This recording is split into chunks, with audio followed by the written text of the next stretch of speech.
What is going on, everybody? Welcome back to NFL Turf Talk. This is your week 4 kickoff show. As always, we are live here on the DSM Media Philadelphia YouTube or Twitter channel, as well as the Turf Talk YouTube channel. So make sure to check us out on Twitter first and foremost at DSM_media is where you can find us. And then check out the link tree in our bio. It'll take you directly to the YouTube channel you can see here on the screen. Make sure to smash that subscribe button, share it, like it, whatever you got to do to continue to help us grow. We greatly, greatly appreciate it.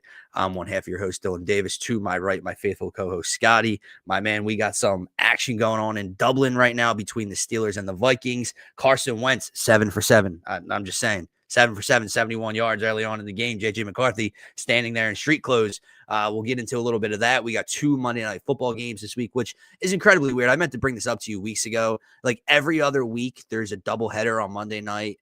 Very odd. I don't know what the NFL's scheduling plan here was, but we're going to break down every game, give our predictions for every game, and then we'll obviously be live after this for the Eagles pregame show. But my man, happy Sunday, and what is going on?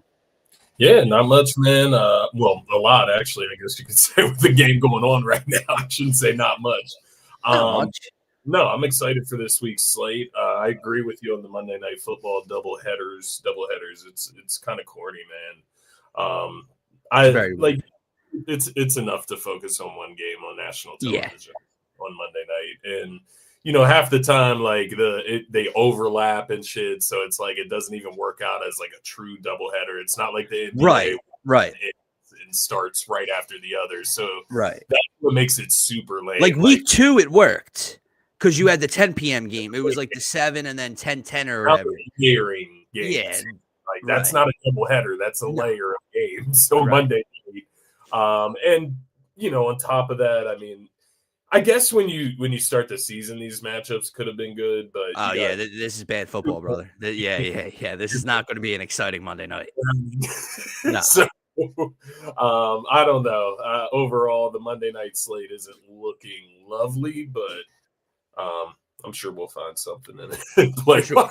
For sure. But with that said, even though that's not looking lovely, and we obviously have the Eagles playing at 3-0 Birds against 3-0 Bucks that we're going to talk about on the pregame show, what other games around the slate are you paying close attention to, has the biggest storylines, means the most early on in week 4 to start here? Yeah, so I'll start in the 1 p.m. slate because the 1 p.m. slate is pretty dim. We'll get to the good stuff in a little bit here, but you look at the 1 p.m. slate, you got the Chargers 3-0 visiting the Giants. The big thing there is obviously Jackson Dart getting his first start against an undefeated Chargers team that is hoisting a pretty sturdy defense. We discussed that on the last episode. Jackson Dart, is it the right time to throw him out there? Well, I know they got the Eagles coming up soon, so it's not going to get too much easier schedule-wise, but we'll see what Jackson Dart has in his first start. How are you feeling as we get to game day about Jackson Dart starting today? No, look, I know we talked about it on Thursday, and obviously from an excitement purpose, right, from just a viewing standpoint, yes, if you're a Giants fan or not, if you're watching the Giants like last week on Sunday Night Football against the Chiefs, I think everyone can agree on the fact that it would have been more exciting to see Jackson Dart play instead of Russell Wilson on their center. I was talking about organizationally rushing it. You sign Russell Wilson for a reason. Let this kid grow. The offensive line is bad again. They can't really run the football. Scatterbo's cool. Neighbors is a beast. But outside of those two, you're very limited skill position-wise. I just don't know. And like you meant, this is a Chargers team that's rolling, man. So, look, I'm excited to see Jackson Dart get out there and see what he can do, see what him and Neighbors can do. But the Chargers have an opportunity. I know. I saw that. I was checking for a second. I think, is it true? Or my computer hasn't loaded. But anyway, the Chargers have a really big opportunity here to get to 4-0 and continue to increase that lead in the AFC West. With the Chiefs playing the Ravens today, they can put some distance between them and the rest of the division today, bro. Yeah, no, that is a very good point because depending on who you think is going to come out of that Ravens Chiefs game, the winner, it could sink them early. So this is a big game. What are you expecting? What are you expecting ultimately in this game? Yeah, I'm not expecting great things from the Giants today. I think the Chargers come in and take care of business. I think you continue to see Justin Herbert play at an MVP level. I'll be interested to see if they can run the ball more as a O'Marion Hampton owner as well. Najee Harris is done right now. Continue to feed him and let the kid grow. But yeah, I think the Chargers offense gets it rolling, and I think their defense causes some problems for Jackson Dart. I think you see a few splash plays that'll pop up on Red Zone. You'll see it on social media. He'll make a big time throw, whatever. Him and Neighbors will have a connection. But outside of that, I think it's going to be a long day. I think he takes some hits, and I think the Chargers come away with a pretty easy win in the Meadowlands. Yeah, I tend to agree. The last I looked, it was 6.5 point spread, but I like the Chargers to win, and I like the Chargers to cover in this one, and just further themselves as a legitimate playoff team this season. Yeah. That DK 80-yard tutty, man. I'm happy for your over in fantasy, man. In my dynasty league, I'm going against DK, and that's like a 20-pointer, isn't it? Like 80 yards. The biggie. Might be more depending on if there's sometimes distance additions. Yeah, I hope not. But hey, 9:30 football game on Sunday. This is what you get, the ups and the downs. But very off topic as well. Did you see the report Tom Pelissero tweeted it out like an hour ago? Pittsburgh's backup Skylar Thompson got jumped and robbed Friday night in Dublin. What? Yeah. What? I know it's like not funny, but like he's okay. Like obviously he's fine, so it's like so kind of fun. Like you're going to Dublin to play football, and the backup QB gets jumped and robbed in the streets. Damn. That's insane. But that in Dublin. Dublin's doing their job though. We don't want a Super Bowl going overseas. Like the NFL's been flirting with that idea. So no. Yeah, that's ridiculous. Cause some problems for us. You are right, bro. This 1 o'clock slate is outside the Eagles, which obviously we're going to be paying the closest attention to. This is rough. I mean, Commanders Atlanta. Is that the next matchup that gets your attention, right? Like Saints Bills route, Lions Browns. Browns just pick up a huge win last week, going on the road. Lions are feeling good, probably a route. Panthers Patriots, not great. So Michael Penix versus I haven't seen. Is it Marcus Mariota again this week? Yeah, no Terry McLaurin. Is this a week where Atlanta can bounce back? I honestly think the second best game might be the 2-0-3 teams. The Texans, man. Yeah. Like the Texans at some point have to answer the call and get a W against like a bad team in Tennessee, man. But no, that Atlanta game, I guess it is the most interesting. It's really not though. It's not. It's not. But because you have Marcus Mariota and Michael Penix Jr., it's going to be a mid. It's a good point. Like, who did Washington take care of business of last week? The Raiders, right? They took care of Vegas without Jaden Daniels, obviously. Yeah. If Atlanta loses this game, they're just a terrible football team. They lost 3-0 last week. Yeah. I get it, but like you're going to play Washington with Marcus Mariota and no Terry McLaurin. I don't know how you lose this football game if you're them. We'll see. But you are right. Like, we can just go right to that Texans game. Let me ask you this. 6.5 point favorites at home against a rookie QB. You're desperate at this point. What if they lose? Is there do heads start to roll a little bit in Houston? Is DeMeco Ryans' job on the hot seat at the moment? Damn. Is it? I mean, if they go 0-4, the offense continues to look bad today, and they lose to the Titans at home.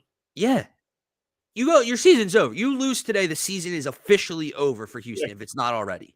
Yeah, man, I can't imagine DeMeco Ryans losing his job, but you're 0-4. You lose to the bottom team in your division at home.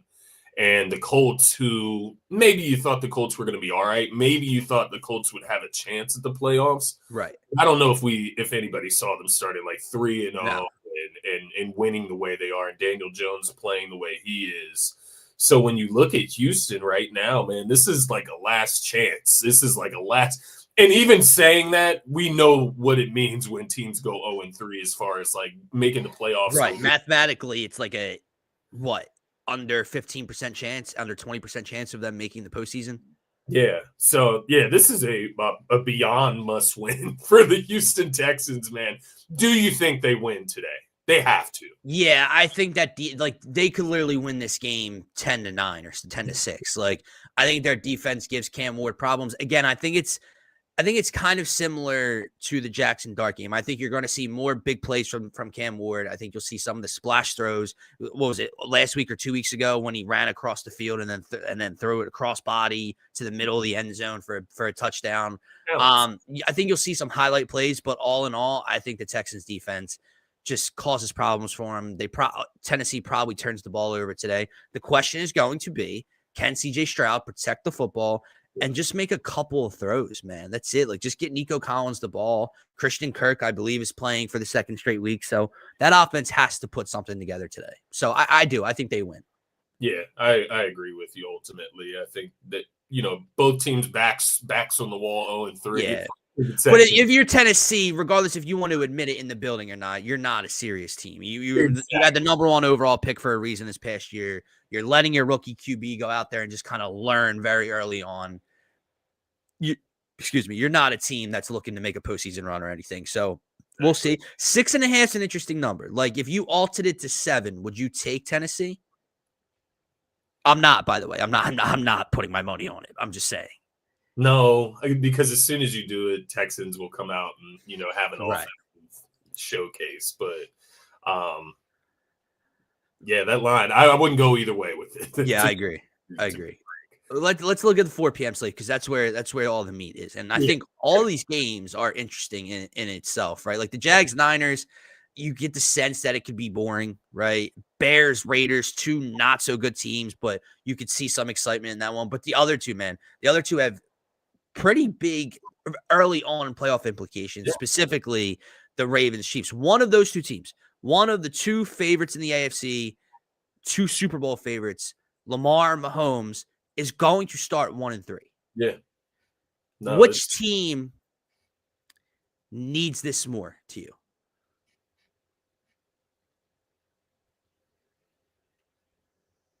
That's such a tough question. I mean, they both need it bad. I almost feel like KC needs it more. I feel like I agree.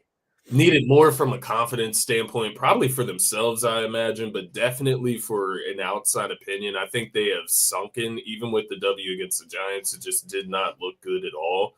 And I think with the Ravens, at the end of the day, they can score 30-plus points on any given Sunday. And that alone is going to win them enough games, a ton of games to make the playoffs ultimately. With Kansas City, they're kind of just – their defense has played pretty solid, I will say.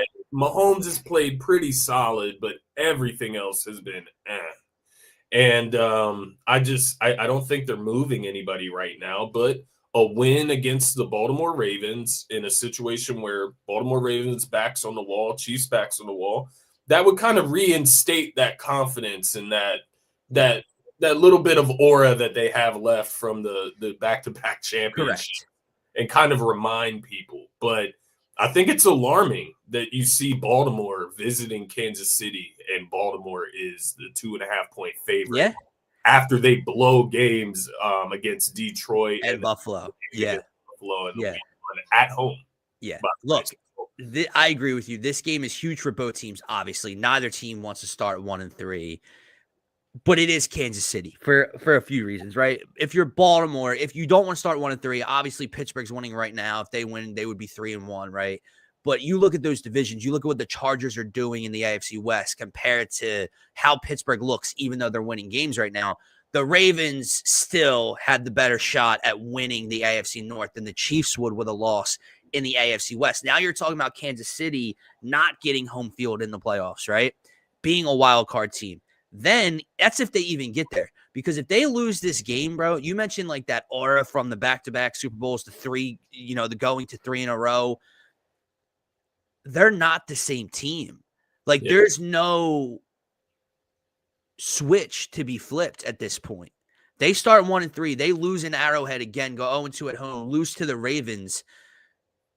they're just not that same dangerous Kansas City team that can just come from behind and Mahomes will beat you. And like, they're just not scary anymore. But I will say it's huge for Baltimore as well, not just to not start 1-3. If you're Baltimore and you lose this game, we can't beat the Chiefs now. And on top of it, you would have lost to Buffalo, Detroit, Kansas City, and beat Cleveland. You're a soft-ass fraudulent team if you lose this game. Yeah, no, I think that's extremely fair. And just like it's something that popped in my head as you were talking about Kansas City is the fact that they do have like a little bit of a light at the end of the tunnel when you think about the potential return of Rashee Rice. Now, obviously, he'll have to get back into form. He'll have to get back into chemistry, all of that. He didn't play a lot last year, hasn't played yet this season. But he is by far their best wide receiver that they have on the roster. And getting him back can be a boost. For sure. You can't be 1-3. You can't be 1-4 when that happens. And that is another red flag as they continue to move forward, man. At the end of the day, though, I think I just trust Baltimore to score some points, man. Yeah. I think that's what it comes down to today. I know that Kansas City could shock me. I'm not putting Baltimore out there as like my best bet or anything, but I know the Ravens are going to score some points today, man. They're going to score 25 plus in this game. And I'm just if they do that, they win the ball game. Sure. They score 24, 25 plus points. They win the ball game. Because I don't think the Chiefs can, man. Like I don't know if they can, honestly. Yeah, I don't think they have the firepower to stay with it. The defense would have to put on an absolute clinic today for them to beat Lamar. That's just how I feel. Is that total too high for you? It's sitting at like 49.5. I moved up from yesterday. With the way Kansas City's defense is playing, it is an Arrowhead. Like that just feels too high, right? Yeah, it does feel too high just for a competitive game, like you said, because if it gets up into the upper 20s, it's going to start leaning Baltimore's way. So in order to have like a competitive game, you'd still see what maybe the Baltimore Ravens win like 27-19 or something. Man, you know I'm going to be honest. I know we're about to move on, but as we're talking through this, like I still do believe Kansas City, quote unquote, needs to gain more in terms of division, stuff like that. But, man, is it not just as important for Baltimore? Again, not just because you would start the season 1-3. You lose this game. If Kansas City's offense can move the ball and put points on you, Kansas City's offense hasn't been able to do anything. They couldn't score against the Chargers for the most part. The Eagles shut them down at home. Look what they did against the Giants last week. We have concerns about the softness of Baltimore's defense. If they let Kansas City go up and down the field, man, what does that say about this team? Yeah. No, I agree. The one thing that draws me back with Kansas City's offense as far as doing that is their run game, man. The fact that they have Kareem Hunt out there, bro, like that just does not move me. Like Isaiah Pacheco, he's like really, I don't know what's going on with him, if he's like injured or if he's fallen off, whatever the case may be. He was really good, his first 2 seasons, really aggressive, physical runner. But he's kind of fallen to the wayside. It feels like he's a weirdo too, bro. I don't I don't root for Pacheco. Like he'll break off one like 7-yard run, lower his shoulder, run somebody over, and then start going like this, and then get stuffed for 17 straight runs. It's like you're a loser, bro. Yeah, and that's how I feel about their running backs at group. Yeah, I agree. I think when you look at Detroit and Buffalo, James Cook was able to get off. If you think about it, like how lucky is Kansas City to have had Patrick Mahomes turn into who he is? Because are they a poorly run? Like, what does their GM do? Like since you've traded away Tyreek Hill, and it's not they've still continued to win Super Bowls post Tyreek Hill. That's not what I'm saying. But since you've done that, your answers in the wide receiver room have been Hollywood Brown, Juju. Obviously, Rashee Rice looks promising. People love Xavier Worthy. I'm indifferent on Xavier Worthy. Obviously, the speed kills, but outside of that, he's not like a wide receiver 1 in this league whatsoever. Pacheco, they bring back Kareem Hunt. Then they have like Samaje Perine like a year or 2 ago or something. Like, what does that GM do to help? Shop's cheap. That's what it seems like, man. It seems like they didn't know how to disperse their Right, money. and you're learning the hard way right now that Patrick Mahomes can't just continue to carry you at the moment. I guess But we're looking at it from, a one-time championship standpoint. Like, if Jalen and, AJ and Smith, if these guys start to win, double, if they go back-to-back this season, right, yeah, those contracts might become insurmountable. We might not be that's able true. to move as, because Patrick Mahomes, I think he has a pretty significant Yeah. contract. Travis Kelce, Chris Jones on that defense. But it is kind of weird. It is crazy that they have not been able to supplant with young talent. I guess that's the problem, right? Rashee Rice would be that, like, he could be. We don't know what he is. We don't know what he is anymore. Like, he's Also, I completely forgot that they wore the free 4 shirts before the Eagles game. What are you talking about? bro drove away. Like, so, like, he admitted, like, almost killed somebody, drove away from it, took the suspension, and then it's free 4. Like, what are you just so they're just very out of, like, you listen to the clips on the Super Bowl sideline, what they're like, they're just a very out of touch team. Like, they're very, very dumb. It's funny. And I'm kind of pulling for the Ravens today because I want to see this Chiefs aura continue to die. See it like blow up. Yeah. Yeah. With that said, though, man, another 4:00 game. 3-0 Colts. Daniel Jones. 2-1 Rams. This is a big game, right? Again, this is another like narrative-driven game because if you're LA, you're coming off that ridiculous loss to the Eagles, up 26-9 or 27. What was it? 26-7. 26-7. 19 points down. Yeah. If you lose this game, you lose back-to-back weeks, you're 2-2. What are you? But if you're the Colts, right, you're 3-0. Obviously, this is a very losable game for you. You're 3.5-point underdogs on the road. But like, this is big on the reverse. If you can go and win this game, now you get me taking you more seriously. It's been a fun couple of weeks. The offense looks really good. Jonathan Taylor's back in form. Daniel Jones is playing stellar football. But you go into LA and let's say the Rams just punish you. Now it's like, okay, the Colts are kind of coming back down to earth. You start 4-0 and you beat Matt Stafford in LA. That is a significant win on the resume. Yeah, no, it's a huge measuring stick game for the Colts, and I think even just going in there and competing at a high level, like the Rams, this bounce back game after that fall apart in Philadelphia, they're at home. It is Matthew said, like, they should win this game for sure. But if the Colts can hang around, maybe cover the spread, that will look really good. If Daniel Jones can play good football still, and maybe it still ends up in a loss, I think that could still be a good sign for the Colts. It is interesting, man, looking at the 4:00 slate. It's like we go to Baltimore and Kansas City, but it is these two teams, and then you got Jacksonville 2-1 at San Fran 3-0. Like, yeah. 2 3-0 teams, 2 2-1 teams. But nonetheless, I like the Rams in this one, obviously, from the way I was talking, but I am interested to see how the Colts compete. Like, I can see them competing in this game.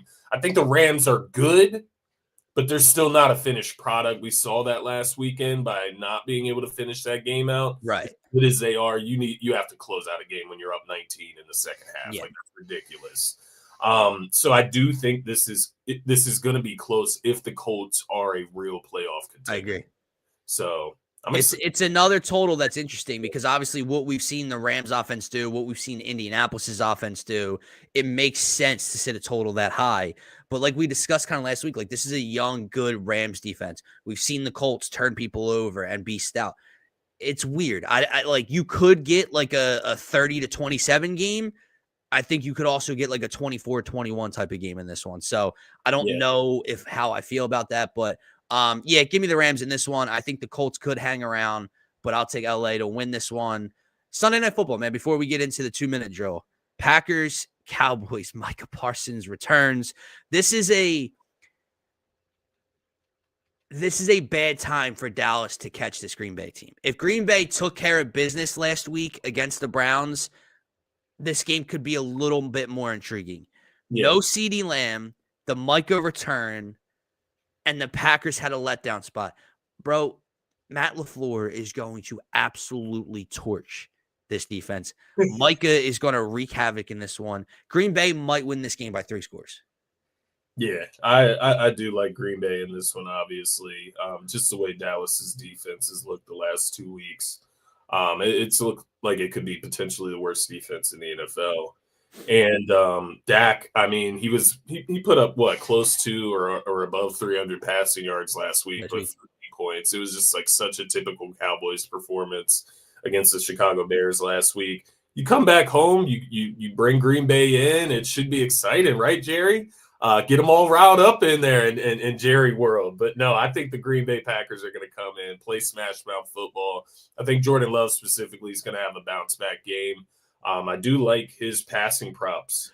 Yeah, so I had a fantasy question for you. I have Jordan Love. Well, I have Barrow on the IR. I have Jordan Love and Danny Dimes. I have Jordan Love playing right now. Do I stick with Jordan Love against the Cowboys defense because of what we've seen quarterbacks do to it, or do I go with how Daniel Jones has been playing? I got to stick with Jordan Love, right? It's close. It's close, man. Because the part that makes me hesitate is, will Josh Jacobs be able to do what he wants in this game tonight? I'm not Right. 100% sure that he will. I feel like the Cowboys have been pretty sturdy against the run. I don't know what the Bears did running wise last week. I can't remember exactly how I'll that check went. real quick. I don't think it was anything crazy. Williams masterclass. I'm pretty sure he went over 250 at least, and he had 4 passing touchdowns. But right now, the Cowboys were obviously sturdy against Saquon, against the Giants in week 2. It was just a shootout. But yeah, so Caleb threw for 298 and 4 passing touchdowns. The running game was non-existent. Swift averaged 2.5 yards per carry. The backup averaged 2.7 yards a carry. Caleb had 5 carries for 12 yards. They ran a couple, reverses to wide receivers for a couple yards. So, yeah, they didn't run the ball crazy. Is different though. Like, to give him the respect that he deserves. Like they could, but it feels more like a love spot, national television. Yeah, I agree. Get those wide receivers involved. Whoever you want. I'm not picking a wide receiver out of that bunch. Yeah. He'll get a couple of them involved tonight, and I think that may be the play. Because the last thing you want is the Colts go out to LA and they're, the Rams are just pressure wise on Daniel Jones. Maybe a couple turnovers or something on the road. Yeah, I'd probably go with Jordan Love in that case. So I like the over, man. I do like the over because the Cowboys will score some points. Yeah. Like, they're at home, they're in the dome. They'll be able to score some points tonight. I'm with it. 46.5. Is it still there? Let me check. That's where it was yesterday. Yes, 46.5. Like, see, like it's very odd, man. It's very odd to have that game that low. Not that low, but like compared to the Chiefs offense contributing to a 50-point total. Right. Doesn't make a lot of sense. But hey, Vegas normally knows, right? So we'll see. But all right, let's run through some of these other games, and then we'll obviously head on over for the pregame show and wrap this morning up. We mentioned it earlier, but we didn't really give a pick. Commanders-Falcons. I do think the Falcons come away with a win. It is in Atlanta. Marcus Mariota, doesn't have the comfort of being home this time. No Terry McLaurin's a problem. I believe the rookie running back was also banged up all week as well. Krosky, I don't know. I don't know. Don't they call him Bill or some shit? I have no idea. Sure, yeah. So the Commanders are very beat up. Obviously, they're already very old. So I think Penix kind of bounces back in this one. In an ugly game, I would take the Falcons. Yeah, I like the Falcons in this one as well. For some of the reasons you said, being at home, I think these are just 2 weird teams, 2 mid teams right now without Jaden Daniels involved. And I think when you factor in that, you just have to go with the home team. But it was there was a little bit of drawback with the way the Falcons lost last week. Once again, just a really weird team in general. But I do think they come away with the victory today against the Commanders without JD. Yeah, I agree. These next 2, real quick. Give me the Bills. Give me the Lions. I don't have anything to say about the Saints and the Browns. Yeah, the Bills. I'm going with the Bills. The Browns in the Lions is a little interesting just because of what happened last week. But I think at the same time, it's more reason for Detroit to not take them lightly today. I'm going to go with the Lions, but it would be alarming if Cleveland was able to restrict Green Bay and the Yeah. Detroit offenses in back-to-back weeks. Seems like their defense is fairly legit, but obviously that offense is something else. Yeah, I'm going with Lions and Buffalo nonetheless, though, man. Give me the Patriots over Carolina. Obviously, you mentioned the 30-0 win they had against Atlanta last week, going on the road to Foxborough, playing that, Vrabel's defense. The Patriots just have to protect the football. If the Patriots protect the football, they're 2-1 or 3-0 to start the year. I think they turned the ball over 5 times last week in a 1-possession loss to Pittsburgh. The defense is playing good. I think the Patriots will win this one. Dare I say kind of easily? Yeah, I do like the Pats at home. I think Drake May will have a day today. How do you feel about the over in this one, 42.5? I'm not going to lay it, but I'll say no. It's so low it makes you want to take it. I'm not sure Carolina scores more than like 13 points today. I think they struggle. So 30-0 last. I don't know. I don't know what the Carolina Panthers and the Atlanta Falcons really are. But yeah, I agree. Jags, Niners, man, you kind of hit it on the records and how this is a sneaky good game, but it just gives boring, right? And is Brock Purdy expected to play, or is it still Mac Jones today? It's Brock. Today, so yeah. Purdy back. Do the Niners get the 4-0 to start the year? I think they do. I think Purdy coming back. I think the way they've been kind of operating without him, it's only going to give them more confidence. Ricky Pearsall, he's been balling. I'm trying to think. CMC has looked really good so far this season. Juwan Jennings in and out of the lineup. He should play today. So, yeah, I do like the San Francisco 49ers in this one. It's a big proving spot, though, once again, for Trevor Lawrence, man. If you could get a win on the road, it's not like impossible for the Jags to win this game. Oh, I agree. Not by any means. So, it's interesting. By the way, Bosa out for season with the torn ACL as well. That's right. Went underreported, but that'll certainly hurt San Fran's defense. But, yeah, I like San Fran at home. It's interesting, though. I agree. I would go with the Niners as well. Bears, Raiders. Raiders 1.5 favorites. Obviously, we saw what Caleb Williams and Ben Johnson could do against Dallas at home last week. I have no idea what to make of this game. I want to say Raiders because they're at home. They have not looked good at all. Geno has not looked good at all. He's thrown 4 picks in 3 weeks. Genty has not been a factor at all. Can the Bears continue whatever momentum they gathered last week offensively into this one? Give me the Raiders. I don't know. I think Caleb turns the ball over today and kind of takes, 2 steps back after taking a step forward last week. Give me the Raiders in an awful game. I'm leaning Bears in this one, man. The Raiders are just very, very unappealing to me. Obviously, Geno Smith has struggled a bit. Them being at home, I do feel that. Didn't they get smoked by the Seahawks? Who did they get smoked by on national television? That game was horrible. That was there was the Chargers. It was the Chargers, to be fair. That's a bit different, but I don't know. I'm kind of hoping Caleb Williams has turned a corner after last week. He gets his confidence with Ben Johnson getting his confidence, his first win, and maybe they can build some momentum in Las Vegas and put up some points today. But we'll see, man. I'm not saying it's out of the realms of possibility that Caleb takes a step back as well. So, blocked field goal for Minnesota. My God. Come on, bro. I love it. And they recovered at the 9 with a minute and a half left. So they have a long field to go in the 2-minute drill. You just couldn't give me 3 points there, could you?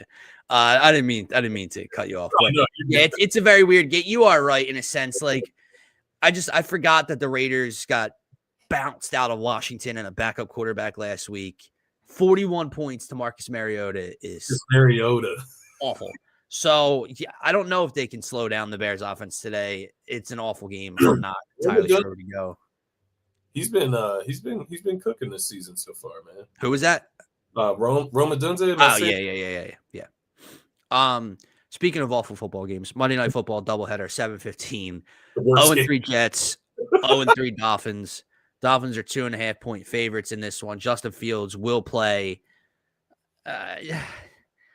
I don't know. I have no idea, bro. I think I picked the Dolphins because they're at home. Really, I don't know why I'm leaning Jets. I'll take the Jets. I mean, they at I'm least they should have beaten Tampa Bay last week with the are Tyrod Taylor. like I think the Jets are better. I think so, right? Like week 1, they should have beaten Pittsburgh and dropped like 30 plus points. It's just like if Tua comes out and they're able to, but it's the Jets defense though. At the end of the day, like will Tua be able to have his way? Right. I don't know. Give me I the don't. Jets in a god awful football game. Yeah, And then we get the Broncos, Bengals, Jake Browning. We saw what he looked like against Minnesota on the road. It's not going to get any easier against that Broncos defense in Mile High. Give me the Broncos. I mean, 8.5 is a lot for a team that hasn't looked good through 3 weeks. Do they cover it? I'm not entirely sure, but the Broncos are going to win this game. Yeah, no, I agree. I think this is a bounce back spot for the Denver Broncos. They do need to show us something. Like they should go out and beat this team by double digits at home with that defense. Excuse me, against Jake Browning. And so, I do like Bo Nix and this Denver unit to bounce back. Something interesting is the over once again. Yeah, it's low. Yeah, 44.5. 44. Okay, so Browning has been able to score the ball, but it does, there is a little bit of drawback there, obviously. They've also allowed a lot of opposing touchdowns on offense. So, Denver could put up points that way as well. Let me ask you a fantasy question again. Yeah. Normally I don't like to throw a running back in the flex. I normally try to go wide receiver there. I took Egbuka out playing against the Eagles, probably being the number 1 option today, for J.K. Dobbins on Monday night against Cincinnati's defense. Stupid? Well, it's not stupid. I think they're around the same caliber with especially the way Dobbins has been playing. But man, as the number 1 option, Godwin's going to be back today. He'll be in the slot.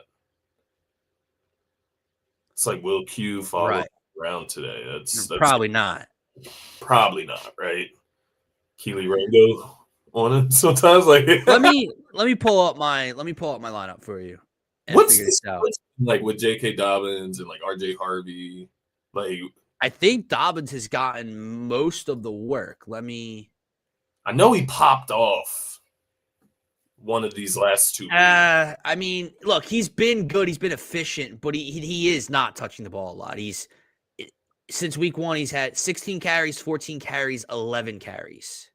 Because I think they have 3 running backs that they rotate out there, man. Yeah. So it's like he would have to pop off for a big play or a touchdown. And then of course on ESPN, why J.K. Dobbins is a solid fantasy RB2 for week 4. Interesting. So all right, let me before we get out of here, let me see. So I benched T. Higgins with Jake Browning, that Denver defense. He scored 1. He got me 1 point last week, bro, against Minnesota. I don't know that it gets easier this week. I have Neighbors. All right.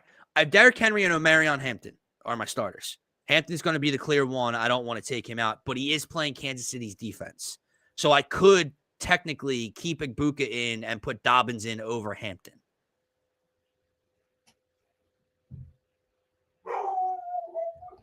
Rocket knows. Hampton's going against the Giants. The Chiefs. Oh, yeah, no, you're right. You're right. He's going against the Giants. I was looking at Henry going against the Chiefs. My bad. And then I have Michael Pittman going against the Rams, Malik Neighbors, bench T. Higgins, and I have Egbuka. So do I play Egbuka over Dobbins? Do I play Dobbins over Hampton and put Egbuka back in the flex?